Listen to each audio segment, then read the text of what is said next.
Boa noite a todos e todas. Vamos caminhar um pouquinho pelo Catimbó-Jurema do território do Rio Grande do Norte.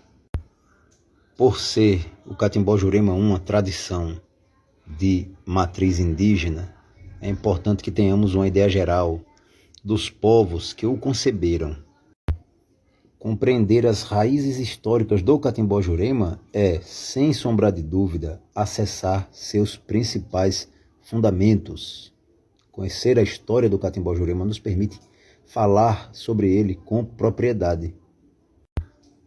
Então vejamos, no território do Rio Grande do Norte, e eu sempre me refiro ao Rio Grande do Norte porque minha pesquisa aborda principalmente este estado do Nordeste brasileiro. Retomando aqui, o Catimbó-Jurema é uma tradição, para alguns pesquisadores é um culto, para mim é uma religião completa, tá? É uma tradição de matriz indígena, originária dos índios do Nordeste brasileiro. Mas no território do Rio Grande do Norte, quais foram os povos, quais foram as etnias juremeiras? Muito provavelmente as etnias juremeiras, as mais antigas do território do Rio Grande do Norte, foram as etnias sertanejas. Os Tarairiú, que estavam subdivididos em diversos grupos, e os Xumimi, que posteriormente, durante o período colonial, à medida que eram convertidos ao cristianismo, passaram a ser chamados Cariri, mas o nome original desse povo é Xumimi. Afirmamos com certa seguridade, tá, que a Jurema é uma tradição de matriz sertaneja. Os povos do sertão, os índios do sertão eram juremeiros, simplesmente porque os relatos mais antigos provêm dos índios sertanejos. Não encontramos, pelo menos até os séculos 17 e início do século 18, não encontramos até agora relato de índio litorâneo bebendo Jurema, tá? Mas outros ritos que estão presentes no Catimbó-Jurema contemporâneo existiam entre os índios litorâneos do período pré-cabralino, índios que viveram aqui no território do Rio Grande do Norte antes de Pedro Álvares Cabral sonhar em vir para cá. Além dos Tarairiú e dos Xumimi, que viviam nos sertões do território norte rio-grandense, no litoral viviam os Potiguara, ainda vivem, né? Mas eu estou me referindo ao passado, tá? Pré-cabralino. Havia outros grupos indígenas, índios isolados, né? Só que esses grupos foram dizimados, desapareceram com a colonização. Vou retomar esse tema em outros vídeos.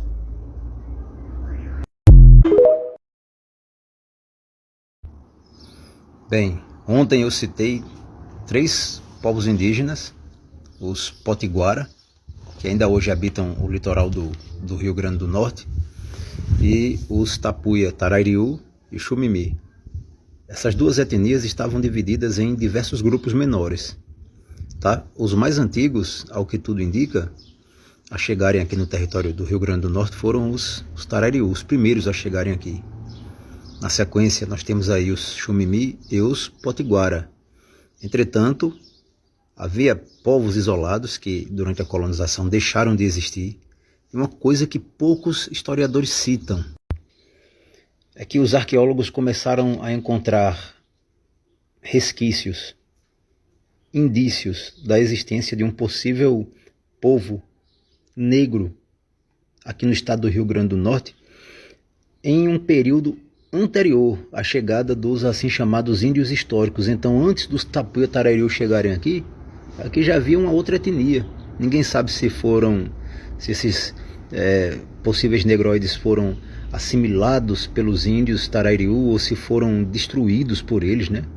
Mas aí nós temos a possibilidade de um culto a Jurema remoto, anterior à chegada dos índios históricos aqui no estado, mas são hipóteses que poderão vir a ser provadas. O que sobreviveu no que se refere à religião, à espiritualidade, a práticas mágico-medicinais, etc., de matriz indígena, no Catimbó-Jurema, né, o que sobreviveu provém, entretanto, desses 3 povos, os Tarairiú, os Xumimi, posteriormente chamados Cariri, e dos Potiguara litorâneos. por mais que cada um desses povos tenha seu próprio conjunto de crenças e manifestações culturais, espirituais, é importante lembrar que, muito possivelmente, eles interagiram desde antes do processo colonial ter sido implantado, instaurado no Brasil. Esses povos indígenas já interagiam. A prova disso, os povos do litoral conheciam pelo menos uma dança tapuia. Aprenderam essa dança tapuia como? Através de interação.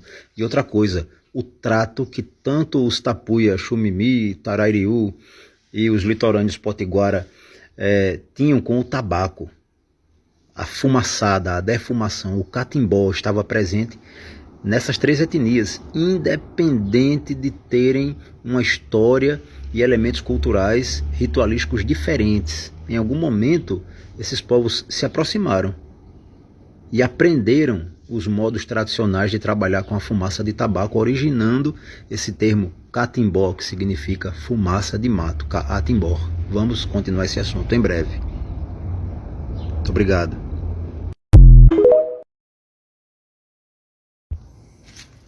Os principais elementos presentes no catimbó Jurema contemporâneo, não apenas no catimbó Jurema conforme ele se realiza atualmente no território do Rio Grande do Norte, mas no catimbó Jurema de modo geral. Os principais elementos são praticamente todos de origem indígena e já estavam presentes séculos atrás no universo espiritual cultural dessas três etnias: os potiguara do tronco tupi, os tarairiú e o xumimi. Mas quais seriam esses elementos? Bem, vamos aqui citar alguns que fazem parte da estrutura universal do catimbó. Primeiro, uso ritualístico da fumaça do tabaco. Tabaco considerado planta de poder, não só pelos povos do Nordeste brasileiro, mas pelos povos das três Américas. Tá? Então, os nossos ancestrais indígenas realizavam rituais marciais, rituais de cura, rituais através dos quais casais que estavam prestes a se casar eram abençoados, dentre outros ritos, fazendo uso da fumaça do tabaco. Isso é o catimbó, caatimbó, fumaça de mato. O transe mediúnico, ou seja, a incorporação de espíritos, estava presente nessas três etnias, tanto os xumimi, quanto os tarairiú, quanto os potiguara, ao que nos consta, ao que nos foi legado, conforme o que nos foi legado pelos textos dos primeiros cronistas que estiveram aqui. Todos eles alteravam seus estados de consciência e recebiam entidades espirituais. O culto a entidades espirituais oriundas da floresta, o culto a seres espirituais, isso obviamente sempre foi presente nas tradições de matriz indígena e cabocla e permanece vivo no catimbó Jurema. E, como o próprio nome da tradição deixa claro, o culto a uma planta de poder, além do culto e do trabalho mágico-medicinal ritualístico com tabaco. Mas existe uma planta no catimbó Jurema em torno do qual se desenvolveu a tradição, e essa planta é a jurema preta. A presença da jurema é tão importante na tradição que o próprio nome, um dos nomes que a tradição recebe é jurema. Jurema sagrada, catimbó Jurema, Jurema catimbó.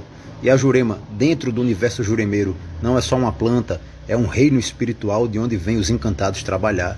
É uma bebida sacramental, já conversamos sobre isso em outros vídeos. E por mais que o culto a Jurema tenha uma provável origem sertaneja, em algum momento da história, os índios do litoral se envolveram intimamente com os índios sertanejos a ponto de assimilarem esse culto. Está muito possivelmente ali, nos meados do século 17, 18. Nos próximos vídeos, vamos aprofundando esse conhecimento, esse estudo sobre a história do catimbó Jurema norte rio-grandense. Gratidão.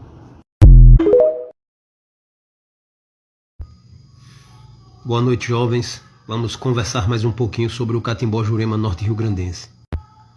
A partir do século XVI, a colonização do território brasileiro tem início, e aí muita coisa passa a acontecer. No que se refere ao desenvolvimento do catimbó Jurema contemporâneo, nós podemos citar, por exemplo, durante o período colonial, a existência de aldeamentos. E o que foram os aldeamentos? Em linhas gerais, um aldeamento era uma espécie de comunidade organizada de modo semelhante a uma aldeia, só que dirigida por um padre ou por um conjunto de padres jesuítas, capuchinhos, etc. E dentro dos aldeamentos, índios de várias etnias eram obrigados, de certa forma, a viver em conjunto. Então, nos aldeamentos, nós temos aí um processo parcial de fusão cultural, a cultura de índios de etnias distintas, com elementos cristãos trazidos pelos padres. Temos também, durante o período colonial, o fim de diversas etnias aqui no Rio Grande do Norte. No território do Rio Grande do Norte, nós não temos saber quantas etnias isoladas deixaram de existir, tá? Mas, de fato, deixaram de existir. Agora, acompanhando os cristãos, tanto católicos quanto protestantes, que passaram a chegar aqui a partir do século XVI, nós temos outros povos de diversas origens. Nós temos aí, por exemplo, povos de distintas nações africanas que vieram para o território brasileiro. Nós tivemos povos de origem judaica, judeus marranos. Agora, no território do Rio Grande do Norte, diferente de regiões como Pernambuco e Bahia, aqui não havia porto para receber escravo africano.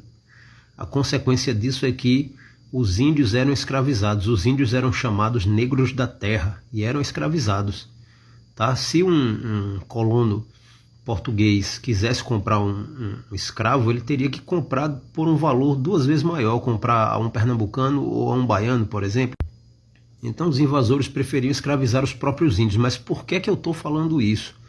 É importante compreender que as primeiras manifestações híbridas de Catimbó-Jurema, do que podemos hoje chamar Catimbó-Jurema, que nasceram, que surgiram, que foram forjadas no território do Rio Grande do Norte, eram manifestações que possuíam como algumas de suas características elementos de origem indígena, principalmente dessas etnias que eu falei em vídeos anteriores, os Tarariú, os Xumimi, também chamado Cariri, e os Potiguara, mas elementos de origem cristã, tá?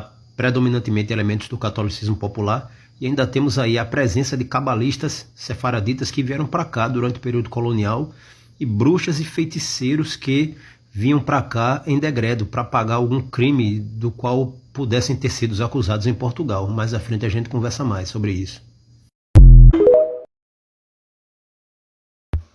Então, juventude, a partir do século XVI, no território do Nordeste brasileiro, começaram a surgir aquilo que hoje nós podemos chamar de ramas ou famílias de Jurema. Regiões nas quais a presença africana foi muito grande. Nós podemos perceber que essas regiões têm uma Jurema marcada, consideravelmente marcada por elementos de matriz afro. Já o Catimbó-Jurema norte-riograndense, a princípio, ele surge marcado por uma pagelança, uma encantaria indígena muito forte, tá? Além de elementos de origem cristã, judaica e de bruxaria europeia, bruxaria e feitiçaria europeia. Agora, é importante lembrar o seguinte: os juremeiros não viviam estanques, eles não viviam parados ali em um lugar, até mesmo porque a perseguição era grande. Durante muito tempo a perseguição foi grande, então um mestre de Jurema aqui do Rio Grande do Norte migrava para Paraíba, depois migrava para o Ceará, depois voltava para o Rio Grande do Norte, e por onde ele passava ele ia aprendendo Jurema, ele ia difundindo Jurema, ia formando discípulos, de modo que não existe um padrão, um culto a Jurema, um Catimbó-Jurema padrão. Nós temos aí elementos universais presentes em todas as casas nas quais se cultua Jurema e elementos próprios de ramas, de famílias de Jurema que foram surgindo ao longo do tempo. Esses elementos centrais são as colunas da tradição, digamos assim, os fundamentos da tradição, o que permite que um juremeiro de uma família reconheça o de outra família como juremeiro. Mas existem práticas que estão presentes em algumas famílias e que em outras não existem. Sem falar que entre o final do século XIX e o início do século XX ocorreu uma aproximação entre os catimbozeiros do Nordeste, do território do Rio Grande do Norte de modo específico, e alguns nortistas amazonenses, por conta do trabalho nos seringais, na extração da matéria-prima para a produção da borracha. Tá? Então alguns amazonenses vinham para cá e alguns nordestinos iam para lá. Alguns juremeiros iam para lá e quando voltaram trouxeram elementos da pagelança amazônica. Esse é um ponto que quase ninguém fala sobre o Catimbó-Jurema norte-riograndense. Mas voltando ao século XVI e abrangendo um pouco mais esse nosso diálogo, no Nordeste brasileiro, a partir do século XVI, começaram a surgir manifestações híbridas de espiritualidade. Então, As santidades, por exemplo, as santidades foram movimentos indígenas católicos, um híbrido ali de espiritualidade indígena e catolicismo. Após as santidades vieram os descimentos, os adjuntos de Jurema, o ritual de Jurema dos caboclos, e aqui no Rio Grande do Norte, mais à frente a gente retoma essa conversa. Um abraço.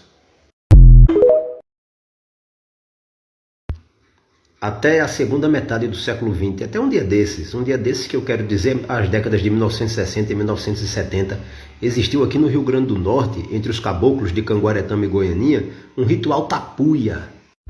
Esse ritual tapuia, a meu ver, não pode ser considerado um rito híbrido, mas uma manifestação de matriz indígena em meio a um catimbó-jurema híbrido, ou seja, um catimbó-jurema formado por elementos indígenas, por elementos cristãos, por elementos cabalísticos, etc., que possuía em sua estrutura abertura para um ritual puramente indígena. Eu tomei nota desse ritual tapuia conversando com umas anciãs da aldeia Catu dos Eleutérios. Durante o meu tempo de pesquisa, graças a Deus, os primórdios do meu tempo de pesquisador, né, eu tive a oportunidade de conviver com juremeiros idosos, boa parte dos quais, que Deus os tenha, já desencarnaram, tá? Mas os familiares estão vivos e são testemunhas disso que eu estou lhes falando. Eu vou aproveitar a ocasião e citar os nomes de alguns mestres e mestras de Jurema antigos aqui no estado do Rio Grande do Norte, boa parte dos quais desconhecidos.